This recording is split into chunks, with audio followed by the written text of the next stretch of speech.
Hiking in the Southwest comes with a variety of challenges and dangers to two-legged and four-legged explorers alike. The telltale rattle is often one of the best warnings a hiker is about to encounter a venomous foe. But to an untrained dog, the rattle might sound like a new friend to be found. Unfortunately, a bite from a rattlesnake can be very deadly. But the Durango Kennel Club aims to avoid that tragedy through its rattlesnake avoidance training. You're watching the Local News Network, brought to you by Tafoya Barrett and Associates and Sirius Texas Barbecue. I'm Wendy Graham Settle. The reason dogs get bit by rattlesnakes is because they're curious. So we replace curiosity with abject terror. After this, they're terrified of rattlesnakes, they're not curious anymore, and they'll keep away from them. Now, a dog will know there's a snake around long before the owner will, because they can hear 10 times better, they can see 10 times better, and they can smell 100 times better. So they'll warn the owner that there's a snake near and keep the owner from getting bit. Terry Chandler developed the training after losing several dogs in his field training program to rattlesnake bites, and through trial and error has honed in on the training process over the last 35 years.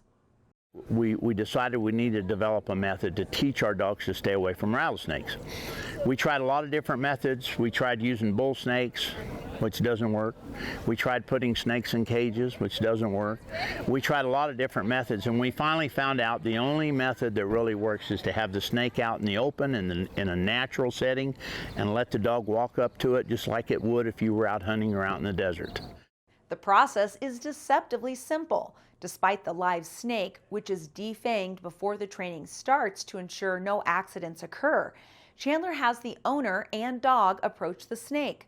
When the dog goes to investigate, Chandler administers an electric stimulation to simulate the bite or strike of a snake. It only takes once for the dog to associate the stimulation with the snake.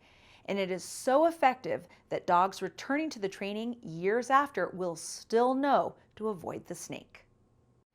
And I have people say, well, gosh, you know, I don't want my dog to be hurt. Well, I can tell you, if you've ever seen a dog get bit by a rattlesnake and you've seen one die from a rattlesnake bite, that's a whole lot worse than this momentary stimulation here that teaches them those animals are bad, stay away from them.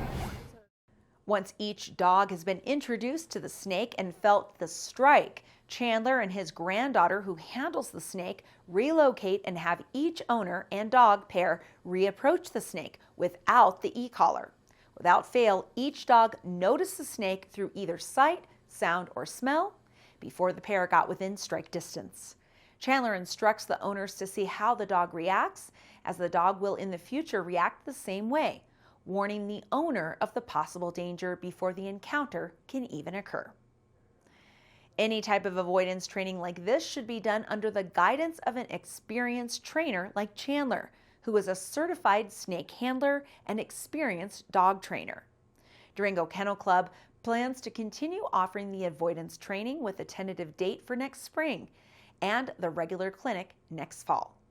Find more information on the Kennel Club's website to keep yourself and your dog safe.